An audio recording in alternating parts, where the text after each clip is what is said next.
So children, now we are coming to the next topic, that is the flower. In this what all terms are given, that is thalamus, okay, which is called as receptacle also. Then the parts of the flower, calyx, corolla, androecium and gynoecium. And then they have explained here one term, perianth, which I am also going to, first I am telling you just the terms and terms only, and then I am going to define them. So what all terms we are to discuss in this topic: thalamus, receptacle, then parts of flower, calyx, corolla, androecium, gynoecium. However, these parts will be discussed in tomorrow's video. Then bisexual, unisexual, actinomorphic, zygomorphic, and then trimerous, tetramerous, pentamerous, bracteate, ebracteate, asymmetric, and then these terms are there, that is hypogynous, perigynous and epigynous. These three terms are there. These all terms we are going to discuss it today. First your term is what? That is thalamus. Before discussing the thalamus, okay, first we will be discussing the thalamus. So this is one of the flower of Petunia, on which you can see all these floral parts are there. In 10th class also you have done. There are 4 floral parts of a flower are there. What all floral parts of the flowers are there? This is the real flower, but I will show you in your book, in the picture also on the next page. These are also the parts of the flower. You can see this is thalamus, this is calyx, this is corolla, each part of corolla is petal, and this is calyx, each part of the calyx is sepal. This is androecium, each part of androecium is stamen, and this is pistil. Gynoecium, each part of the gynoecium is pistil. In this also you can understand, and here also you can understand. Here they have not given. So these are the parts of the flower: thalamus, calyx, corolla, androecium, gynoecium, or thalamus, sepal, petal, stamen and pistil. Like this also we can discuss it. Okay, now you come to this real flower. This part is called as actually thalamus, over which all these floral parts are present. Now I want to show you that how do I can show you the various floral parts. So this is the outer green whorl is there. This outer whorl is called as calyx. See that one calyx, part of the calyx is called as sepal, which I have removed. This is sepal. Okay, this is the flower of Petunia, which is in your practical also. Now the petal, this colored part of the flower is called as what? Petal. These are 5 petals are there in this flower. Now it comes the stamen or androecium or gynoecium. Once we will open this flower, I have already made a cut inside. So you can see the stamens are quite visible inside. These are the stamens. These are the stamens. See that this is stamen. All these 5 stamens are there inside, and this part is called as, in the center, this is called as pistil.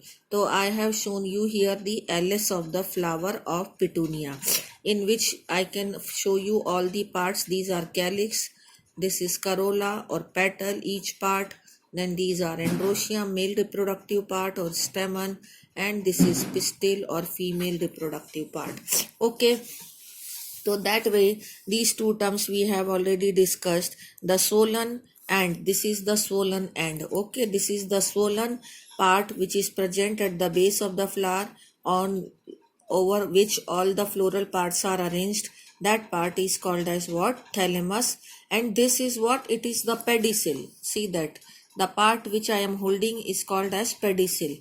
So this is pedicel. Suppose if we elongate it, then this is the pedicel, over which the thalamus is there, and over which all the floral parts are arranged. What all floral parts? These are written here: calyx, corolla, androecium and gynoecium. Now it comes the term perianth. Perianth is what? Like in this flower, you have seen that the calyx and corolla are of different color. Calyx are green in color and corolla is colored, that is, purple or violet in color. Here in different flowers, 2 different colors are there of calyx and corolla. Sometime what happens, the calyx and corolla, both of them are there in the same color, and they cannot be distinct from each other. They cannot be differentiated. So we will not differentiately call them calyx or corolla or sepal or petal. Rather they will be collectively called as perianth. You may underline the definition of perianth. In some of the flowers like lily, the calyx and corolla are not distinct and they are termed as perianth. So this is a very important definition. Okay, two definition we have discussed. Now it comes the bisexual and unisexual flower. Bisexual means if male and female both the reproductive organs, as I have shown you in this picture. See that here in this flower the male reproductive part is stamen and female reproductive part is this pistil is there. So this is stigma, you can see stigma, and this is style, and ovary is somewhere present here. Okay, so male and female both the reproductive parts are present, then the flower is called as what? Bisexual flower. Androecium and gynoecium both are present. Unisexual flower I don't have here, so in reality, but you are to see the definition कि out of this I can even make the unisexual flower out of this only if I remove the stigma part from here. मान लीजिए मैंने इसका ये pistil remove कर दिया. I have mobile in one hand so that I cannot use my both the hands for this purpose, but I am showing it with the one hand only. Suppose this is pistil, okay, and I have removed the pistil from here, so only stamens are left here.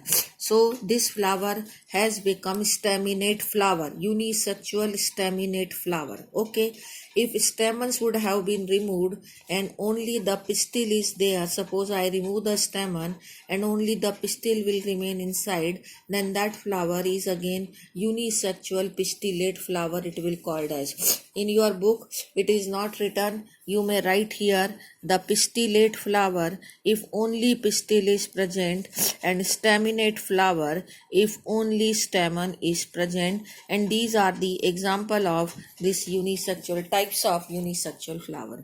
Now it comes the actinomorphic and zygomorphic flower. Actinomorphic flower are further called as radially symmetrical flower, and zygomorphic flower are called as bilateral symmetrical. They are being compared with the terms which we have used in animal kingdom. So when a flower can be divided into two equal radial halves in any radial plane passing through the center, it is called as actinomorphic flower. जो definition radial symmetry की थी वही definition actinomorphic flower की है. If a flower is been cut and it can be cut into two equal half, any plane passing through the angle of radial angle, then this flower is called as what? Radially symmetrical flower. Here they have shown all the floral parts separately. This is calyx, this is corolla, this is androecium, and this is gynoecium.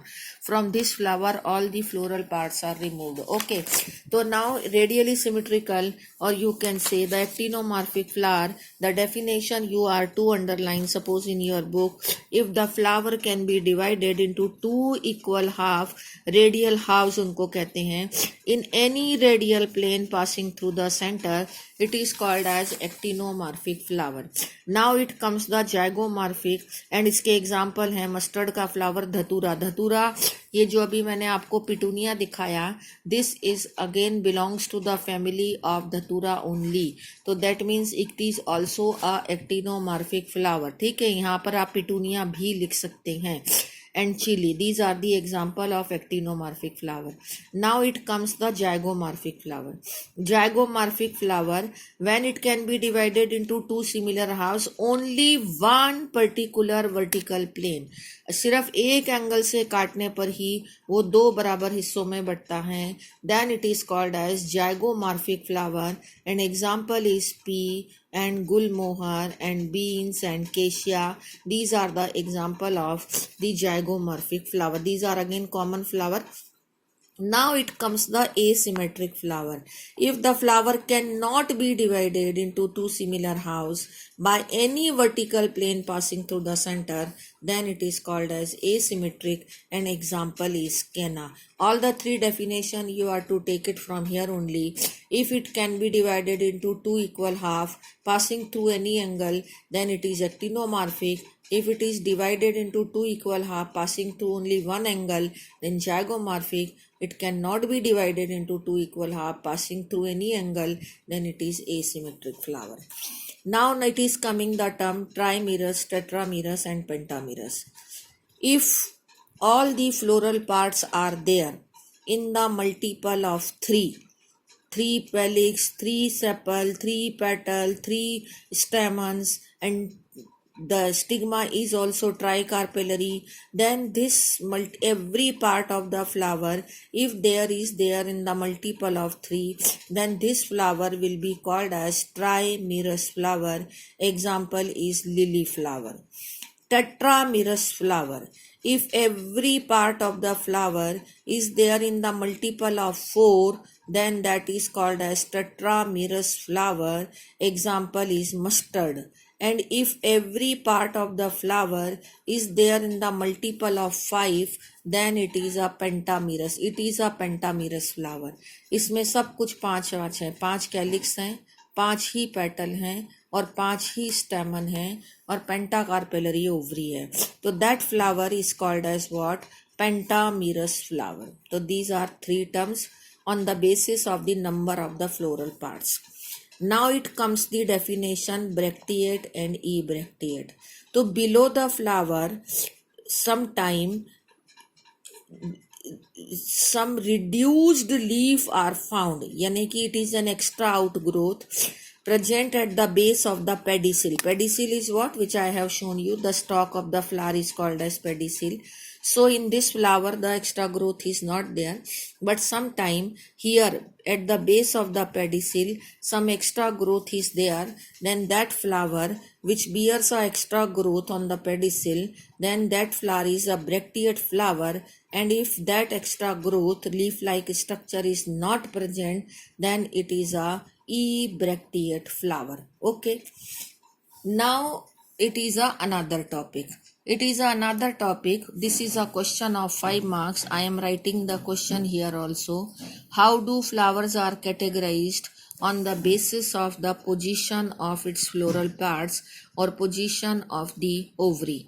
ठीक है कि the how do the flowers are categorized on the position, on the basis of the position of floral parts or position of ovary. So flower can be categorized as hypogynous flower, perigynous flower and epigynous flower. Okay, look at this. Is the first one is a hypogynous flower.